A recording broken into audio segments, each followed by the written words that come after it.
అసలు social media వల్ల ఎవరు ఎందుకు ఎప్పుడు ఎలా సెలబ్రిటీలు అవుతున్నారో అర్థం కావడం లేదు. పిచ్చి పిచ్చిగా రీల్స్ షార్ట్ చేసే వాళ్ళు కూడా ఇప్పుడు ఒక రేంజ్ లో సంపాదించే స్థాయికి ఎదుగుతున్నారు. ట్రోలింగ్ చూసేటప్పుడు బానే ఉంటుంది, ఫన్ గా నవ్వుకోవడానికి. కాకపోతే దాని వల్లనే చాలా దరిద్రాలు ఇప్పుడు స్టార్ స్టేటస్ ని అనుభవిస్తున్నాయి. ట్రోల్స్ వల్ల వాళ్ళకు వస్తున్న క్రేజ్ ని మేకర్స్ యూజ్ చేసుకుంటూ ఏకంగా సినిమాల్లో అవకాశాలు ఇస్తున్నారు. ఇప్పుడు రీసెంట్ గా అలానే మన ముందుకు వచ్చిన వ్యక్తి మరెవరో కాదు, అలేఖ్య చిట్టి పికిల్స్. ఇన్స్టాగ్రామ్ లో రీల్స్ చేస్తూ ఆ వచ్చిన ఫేమ్ తో పికిల్స్ బిజినెస్ స్టార్ట్ చేసి స్టార్ స్టేటస్ కి ఎదిగారు అలేఖ్య చిట్టి పికిల్స్. కాకపోతే ఒక కస్టమర్ అడిగిన క్వశ్చన్ కి బూతులు మాట్లాడుతూ ఒక ఆడియోను పంపారు. ఆ ఆడియో కాస్త లీక్ అవడంతో ఇప్పుడు అలేఖ్య చిట్టి పికిల్స్ అనేది బిజినెస్ ని క్లోజ్ చేసుకునే రేంజ్ కి పడిపోయింది. ఒక రకంగా వీళ్ళపైన ట్రోల్ జరగడం కూడా వాళ్ళకు ప్లస్ జరిగిందని చెప్పాలి. ఆ ట్రోల్స్ కారణంగా జస్ట్ ఒక 1 మంత్ లోనే 20 నుంచి 30 లక్షల వరకు వాళ్ళు సంపాదించినట్టు తెలుస్తుంది. అసలు ఈ ట్రోలింగ్స్ ఎందుకు చేస్తున్నారు? నార్మల్ పీపుల్ ని సెలబ్రేట్ చేయడానికి అర్థం కావడం లేదు. ట్రోల్స్ చేసిన వాళ్ళు చేసిన పొజిషన్ లో ఉంటున్నారు, చూసిన వాళ్ళు నవ్వుతూ వదిలేస్తున్నారు. కాకపోతే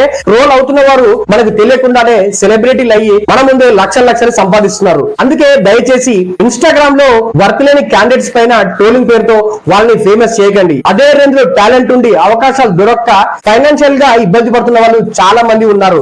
రీసెంట్ గా ఈ అలేఖ్య చిట్టి పికిల్ నుంచి కూడా ఒక అమ్మాయి ఒక సినిమాలో నటిస్తుంది. అశ్విన్ బాబు హీరోగా వచ్చినవాడు గౌతమ్ అనే సినిమాలో ఈమెకు ప్రెసెంట్ ఆన్లైన్ లో సోషల్ మీడియాలో ఉన్న క్రేజ్ చూసి ఒక క్యారెక్టర్ ని ఆఫర్ చేశారు. నిజంగా ఆ స్టేజ్ పైన ఆ పర్సన్ ని అలా చూసేసరికి చాలా మంది ఒక్కసారిగా షాక్ అయ్యారు. దయచేసి ట్రోలర్స్ అందరికీ ఒక విషయం చెప్తున్నాను, ఇలాంటి వారిని ఫేమస్ చేయడంలో కాస్త ఆలోచించండి. సెలబ్రిటీలు చేసి మా మీద మాత్రం రుద్దకండి. సో అలేఖ్య చిట్టి పికిల్ లాంటి ఒక వ్యక్తి ఇప్పుడు సినిమాలో నటించడంపై మీ ఒపీనియన్ ఏంటి? ఈ వీడియో పైన నా కామెంట్ మీకేమనిపించింది అనేది కింద కామెంట్ చేయండి. ఇలాంటి మరిన్ని లేటెస్ట్ అండ్ ట్రెండింగ్ అప్డేట్స్ కోసం మన సినిమా టాక్స్ యూట్యూబ్ ఛానల్ ని సబ్స్క్రైబ్ చేయండి.